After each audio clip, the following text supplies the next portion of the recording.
Hi, and welcome back to the reading of White Rage, The Unspoken Truth of Our Racial Divide by Carol Anderson. If you have been reading along with me, we are on Chapter 2. The title of Chapter 2 is Derailing the Great Migration, and we are starting on page 44 in the second paragraph. In other areas dependent on the sharecropping system, a different type of persecution prevailed: peonage. Fewer than 20% of all sharecroppers ever made a profit at the end of the year, with the rest consigned to an ever-widening cavern of debt slavery. The sharecropping system required those who worked a farm to purchase all their supplies and foodstuffs from the landowner, regardless of price, or the staggering interest rates charged. At the end of the year, the accrued debts would be deducted from whatever amount the harvest had brought, and the difference paid to the sharecropper. It was a system designed for abuse, the landowner having, as often as not, rigged the accounting, charged inflating prices for goods that were commonly never received, and engaged in systemized fraud. Most sharecroppers, therefore, never saw a penny and instead owed the employer. Thus, they would start the next year in the hole, paying off debts that they had never actually incurred. Those who did not make a profit earned only between 9 and 48 cents a day for a year's hard labor in the fields. To challenge the system, however, could easily result in another lynching, spectacle, or otherwise. The point was to send a powerful signal to the larger African American community that speaking up for one's rights and demanding appropriate compensation was a death sentence. These were the conditions that finally led the Chicago Defender to reclaim that African Americans are going north to get some real freedom. Under no illusions about the conditions in Chicago and elsewhere above the Mason-Dixon line, but with the labor shortage crisis growing because of the war in Europe, editor Robert Abbott deduced, now is our opportunity. Therefore, the Chicago Defender exhorted that the region where 90% of Blacks currently lived should be considered uninhabitable.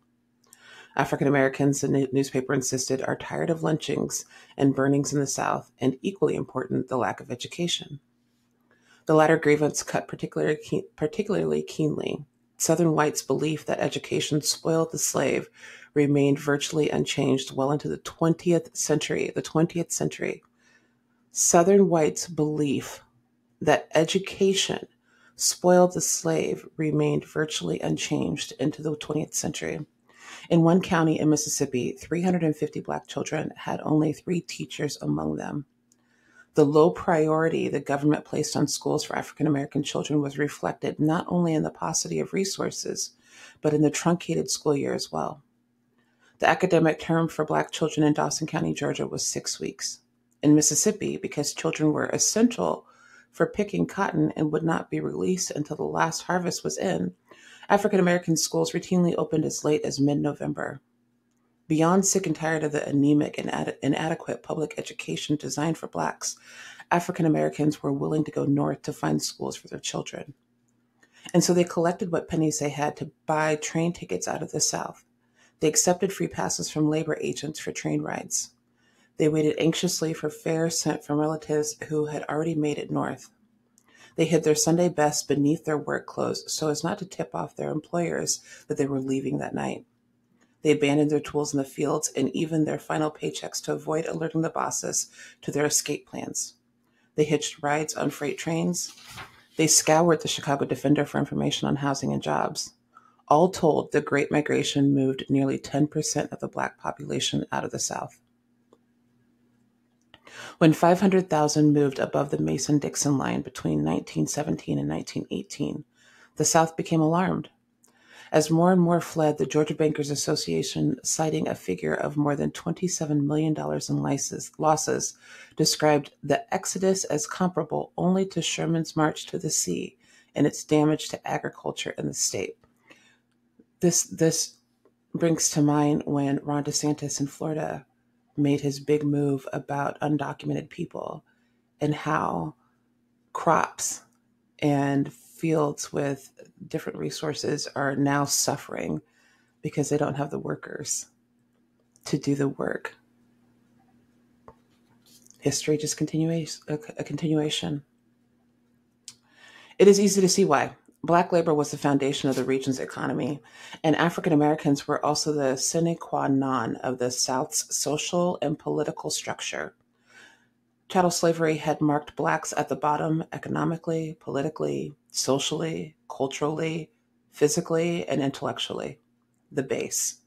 If blacks extricated themselves from the region, as they were clearly doing, and without the approval of whites, then the entire socioeconomic structure of the South, dependent on the support of that base, was in danger of collapsing. When we say that we built this country.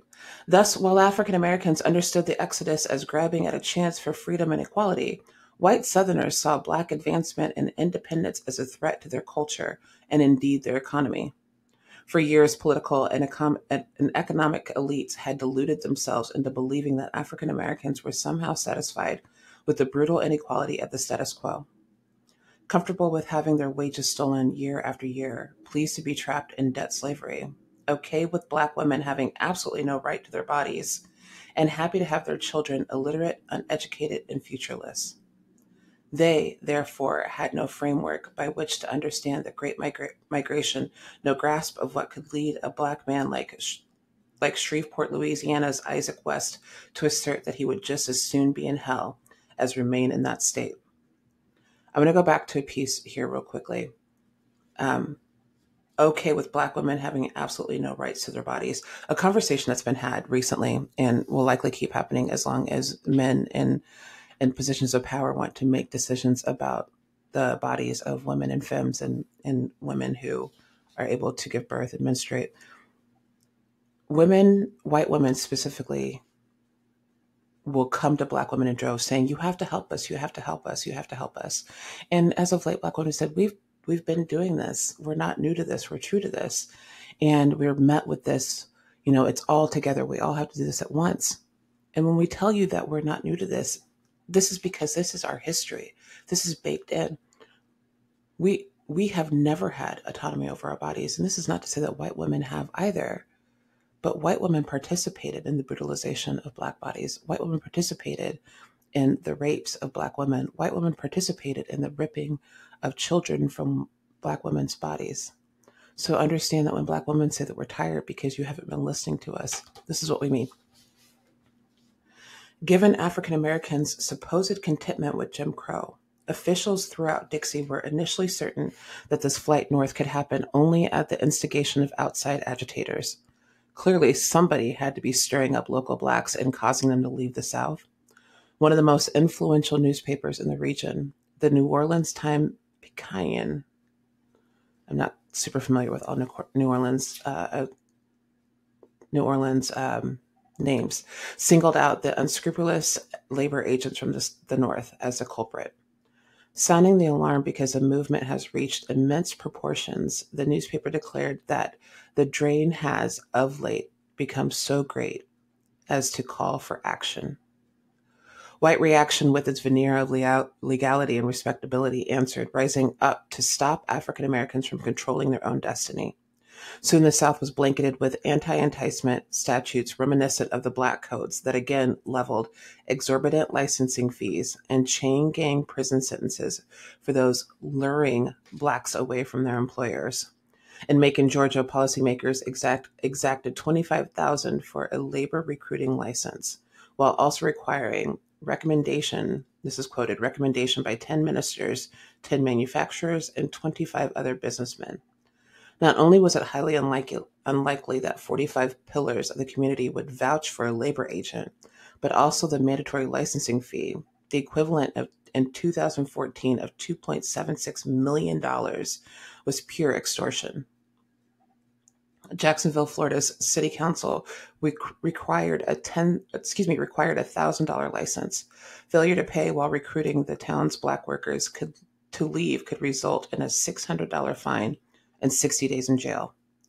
The Georgia legislature considered it a felony punishable by 3 to 7 years in prison for any labor agent who sought to entice Blacks out of the state to work elsewhere.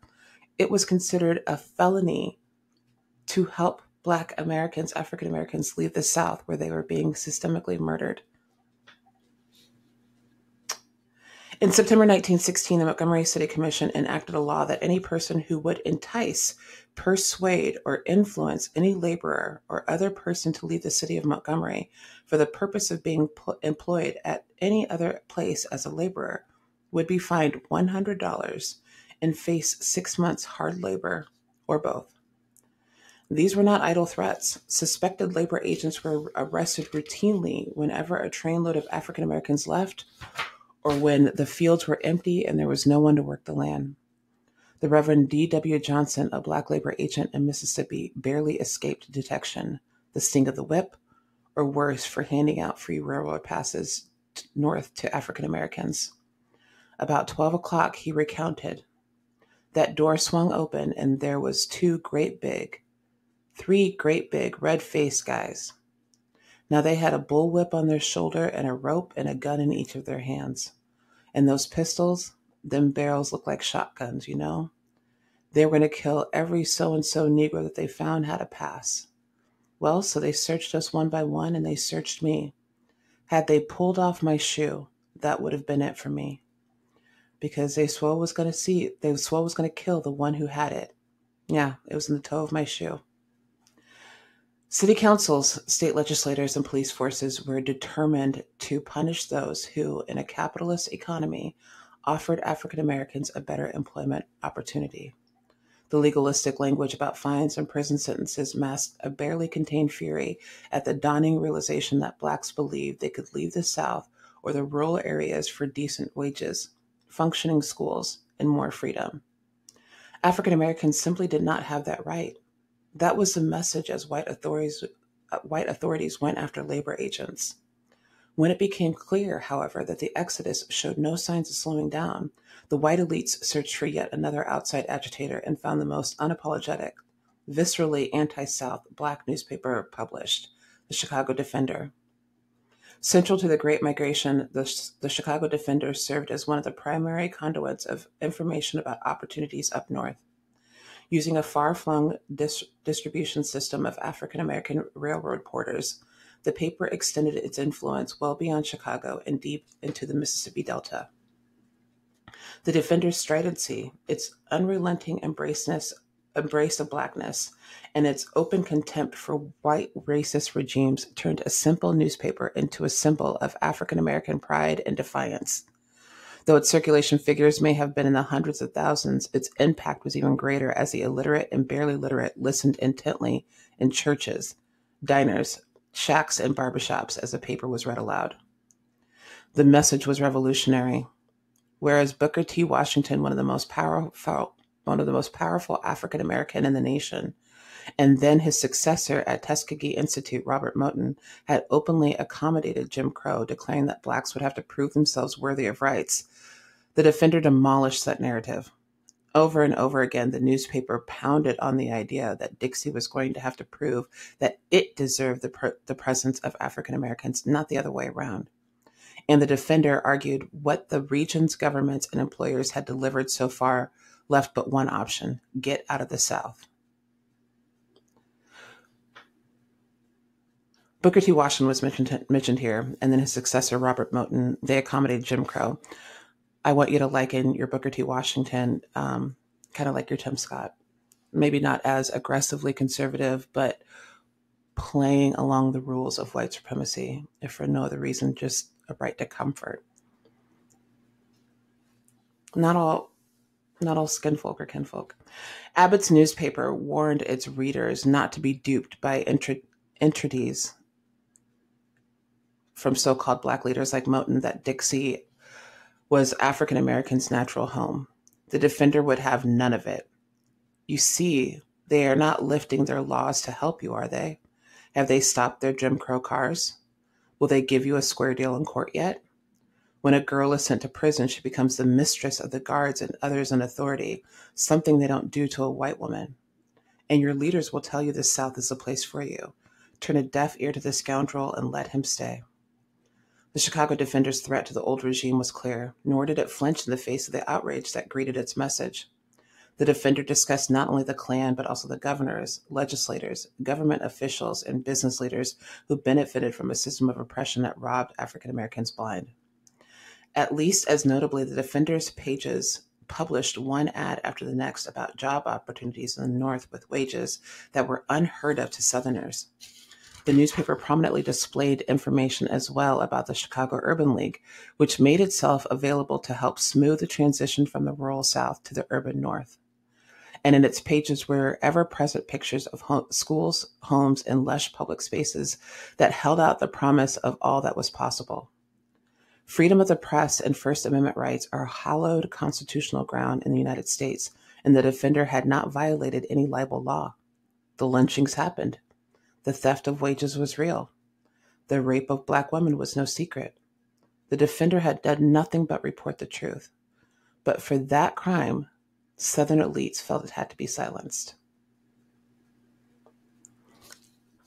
Southern people did not want to stop the heinous acts that were being discussed. This is when we talk about people that get so upset about being called a racist, but they're not concerned about the actions that got them to the point of being called a racist.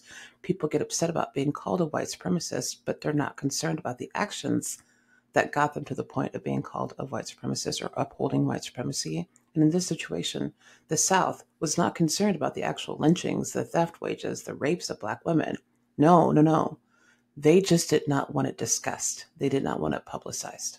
That was their priority, not the humanity, but their image. Where have you seen that before? The police chief in Meridian, Mississippi, ordered the newspaper confiscated from dealers. Other locales soon followed suit. Montgomery passed an ordinance that any person, firm, or corporation who published, printed, or wrote, or delivered, or distributed, or posted any advertisement, letter, newspaper, pamphlet, handbill, or other writing for the purpose of enticing, persuading, or influencing any laborer to leave the city of Montgomery for the purpose of being employed as a laborer would be sentenced to up to 6 months hard labor and fined $100. A judge in Pine Bluff, Arkansas, issued an injunction banning the distribution of the Chicago Defender anywhere in the country. This has us on page 50, and we're going to take a stop here because I want to, again, discuss what we've talked about and give you all a journal prompt for what this chapter brought up. I don't feel that I can say enough, and I don't know that I will stop saying that this is, again, a situation of history repeating itself. This last part of the chapter that we discussed about the South wanting to do everything they could in their power to make sure that people did not have access to the Chicago Defender and that it couldn't print and they couldn't share what was going on is really no difference than the banning of African American studies that's happening across the nations, the banning of books, the burning of books. It is an effort to keep information away from the citizens of this country. It is an effort to keep factual information, factual and historical information about what has happened in this country, what continues to happen in this country, because the people that want to cancel, the people that want to hide it, are the ones that are benefiting from the way the country is currently ran, from the way the country has been ran. It's just repeating itself. The journal prompt that I have for you today is I want you to think of the ways that you find correlation with this chapter. Where have you seen instances where it's something, think about the Chicago Defender, and people are doing their best to hide that? What else have you seen trying to be taken away? What impacts do you see by being taken away? Who do you see hurt the most by that information being taken away or banned or burned or not allowed? Who's hurt by that? Who benefits from that? And if you can name any person that benefits from that, then name what they benefit and how they benefit. And think about how that is very specifically allowing white supremacy to remain upheld. This is one of those things that you cannot push underneath the rug. And I feel like that's a lot of what's trying to happen is, in addition to benefiting from white supremacy being upheld, there is also just the discomfort or the complete lack of interest in hearing the harm that's being caused, the trauma that's being caused, and how this behavior doesn't actually benefit anybody. Because just like the Great Migration is happening, people today, people that are living under these systems of oppression, are finding ways to work around it, which means that the people that want to uphold it are now suffering, or they're going so far to make these laws and to enact these laws in this legislature that they are now shooting themselves in the foot as a way to try and put Black people, Indigenous people, people of the global majority, women in their place. All to say, you're going to follow my rules. It's my way or the highway, even though the highway isn't benefiting anybody. I want to thank you all for reading with me again. Where we stopped today is page 50. We stopped at the second paragraph, ending with, "But for that crime, Southern elites felt it had to be silenced." Thank you again for joining with me, and we will see you next week.